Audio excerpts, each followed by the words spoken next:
Hello and welcome to the first Tech Talk Tuesday of 2022. I know it has been a few weeks, but I am back and ready to give you guys some more tech talk. So without further ado, let's go ahead and get started. Today, I am going to be switching gears just a little bit, and we are going to be talking about Kami. Now, if you are familiar with the Kami software, awesome. If you are not, no worries. We can get you an account set up. It's super simple to use. Kami is very similar to Adobe. So if you have any experience in Adobe, then there are no worries. If not, again, no worries because it's super simple to use. So let's go ahead and get started. So the first thing you're going to need to do is go ahead and open up your web browser, whichever one you prefer. We're going to go to kamiapp.com and we're going to get logged in. If it is your first time logging in, you will come to this page here and you're going to come right in that top right hand corner and you're going to click on sign in. For me, this will automatically sign me in because I use Kami a lot, or I have used Kami a lot, so it automatically signs me in. If this is something that you're using for the first time, then it will prompt you to log in. Now, when you log in, you can log in with the email, whether that's your personal Gmail, that's your school email, or your pcasaints.org email. It is your personal preference which email you log in with. I use my pcasaints.org G Suite account, so that way everything that I have saved there, I'm able to pull into Kami. Now you can switch between accounts, so it's personal preference. You choose which one you want to do. When you get logged in, your interface will look very similar to mine. I do have a teacher education account, so I may have a little bit more features than you may have, but no worries. If you need to get set up, just reach out to me and let me know. So today we're going to be focusing on sharing documents with our students, and we're going to do that a couple different ways. Super simple, I promise. So right here in the blue box in this on the left side of the page, there's an open file from. This is what we're going to be focusing on today. Now you can open a file or a document from your Google Drive, your OneDrive, or your computer. Today I'm going to be actually opening the document from my computer. So if you want to follow along, just have a document ready. It doesn't have to be anything fancy. It can be any type of document, either a Word document or a PDF, and you can pull that right into Kami. You can use your Google Drive. If you're using your Google Drive, it may or may not prompt you, depending on how you logged in, to log into the Google account that you want to use or the Google Drive that you want to use. Or, of course, you can use your OneDrive, which will prompt you to log into your pca.k12 email. Personal preference, choose what you want. So today we're just going to be uploading that file because I know a lot of us already have things that we have created on our computer. So let's not recreate the wheel. So I'm going to go ahead and pull a document in from my computer. Yeah, give me a second here. Just something. Pull in exit ticket. Do a new copy. I've used this before. That's why it asked me. Okay, perfect. So once you upload that, your page will probably look exactly like my page looks. First thing I want to point out, this is your, it says recognize text. You definitely want to run the text recognition.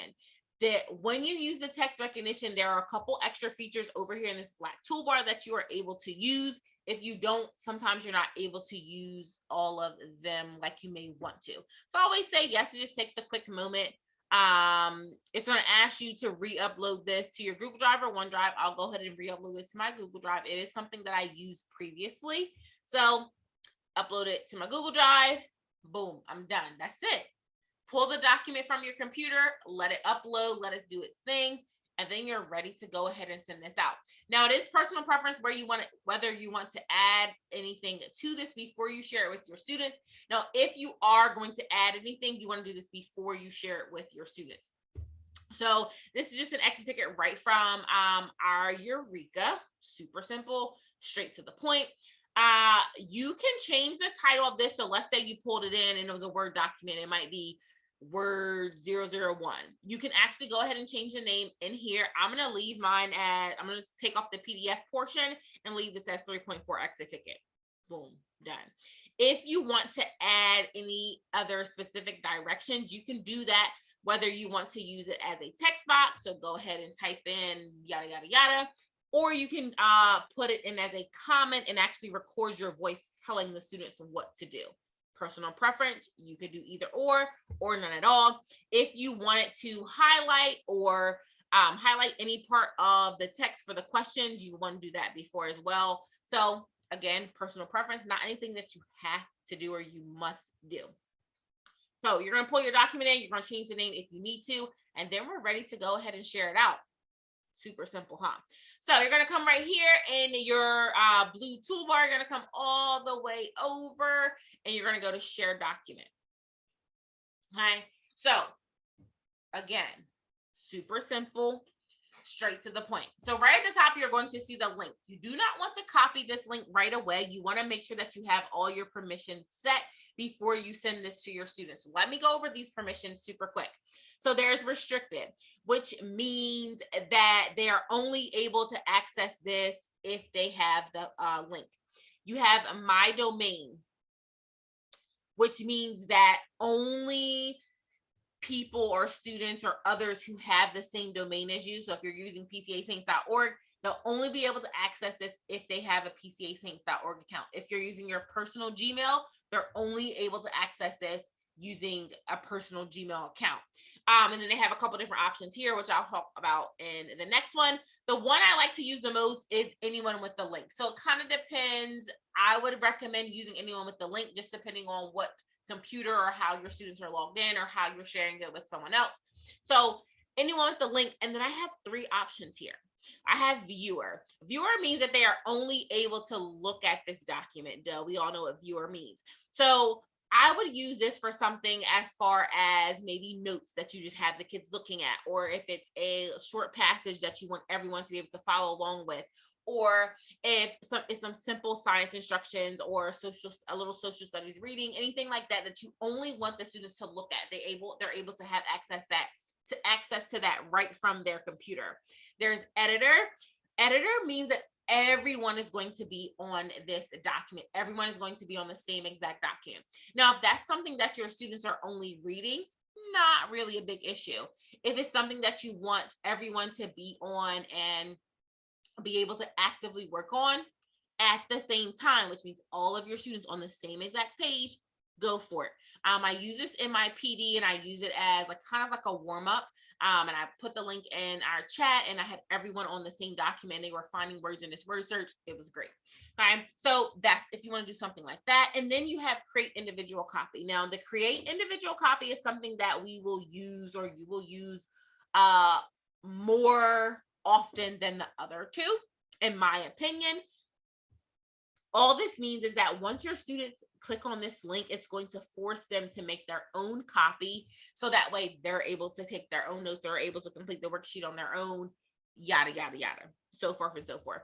I don't really change the download print permissions. I usually leave it as yes. That means that they can download it and print it. So if it's something that they are working on at home, and let's say they have a printer at home, they can download it and print it at home if it's something that I need to do that way. So I usually leave that as yes.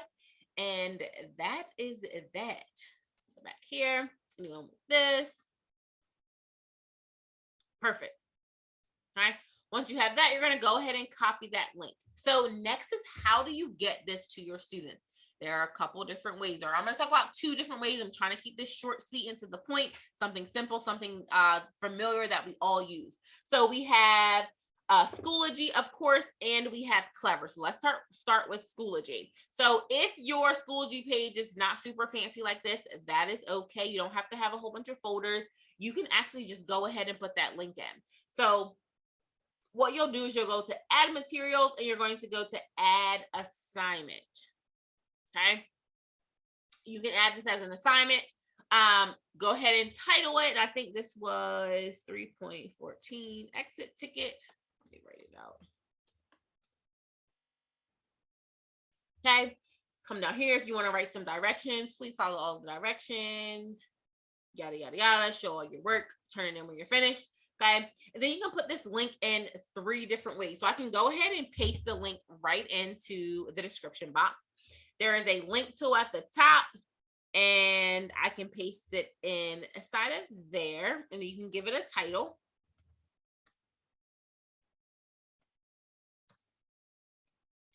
Okay, you can insert, boom.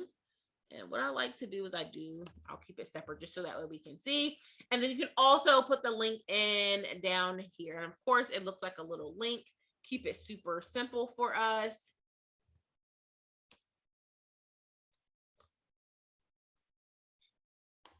Sorry. I title whatever you wish. If you just want to use click here, which is usually what I do, so that way students know exactly what to do. You'll go ahead and put attach in there. So I have 3 different ways that they can access this document. It will be the same exact thing no matter which one they click on. And then there are a couple other things that you need to do here. So you do want to do the category. If this is something that you're not going to be grading, awesome. Just go ahead and click ungrade it. You don't have to worry about the points. You don't have to worry about the trimester. You don't have to worry about anything else here. You're going to do all of that. If something that you are grading, select which category you want it to go to. This can always be changed later. You can go back and change this at any time. And then you're going to click create. Boom. It'll pop up here. Your students will see it. They'll click on it. They'll go ahead and get working. So once they click on that link, it will give them the 3 different options. It does not matter which one they choose. It'll take them right to the document and they'll be able to go ahead and get started. You are also able to go to add materials, and you can add this file or link. So you don't have to necessarily do it as an assignment. You can actually just add it as a file or a link. File, we'll go to link. You'll do the exact same thing. So you'll paste your link in there, give it the title, and be done. So click on it and it'll take them right to where they need to be. Same exact thing, nothing to worry about. And then you also have Clever. So you can go into your Clever. Now, if you are on Clever, you would want to share this with your students through messages. So just for the sake of privacy, so that way I don't have any student names on this video, I won't go into messages. So if you've sent your student a message on Clever before, you'll go to messages. You can do it to the whole class. You can do it individual students. Let's say it's somebody who was out, you can send it to them, whatever you choose. Or you can actually put the link right onto your Clever page. So let's see. Shared with, which one can I use? Let's see if I can do it on this. Nope. Let's go on that page. Let's try this one. Perfect. Okay. So you'll go to the page or your class, whichever one you choose. I'm sorry, guys. I'll go to add, and then you're going to go to add link. And you're going to paste that link right in here. Control V. You can label this as 3.14 exit ticket. Sorry if I can spell. Okay, and then you can change the icon. If you want to upload a picture, you can do that. Personal preference, not anything that you have to do. Again, I'll go ahead and change the icon, and I'll go to add link. That way, when your students come to that page, you can say, hey, go into Clever, find a 3.4 exit ticket, click on it, it'll take them right where they need to be. Super simple. So again, 2 different ways. If you are a big Schoology fan, put it on Schoology. If you're a big Clever fan, send it on Clever, either messages or add it as a link. Short, sweet, to the point. Once your students open it, they will see exactly what you see. Theirs will look exactly like yours and Cami. Okay. They'll fill it out or complete it, work on it with a partner, whatever it is that you choose to have them do. And then they will have an extra option up here, which says turn in.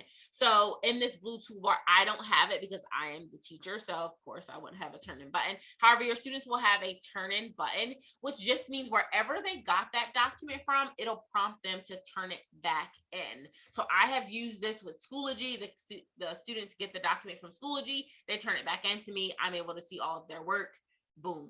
So short, sweet, to the point.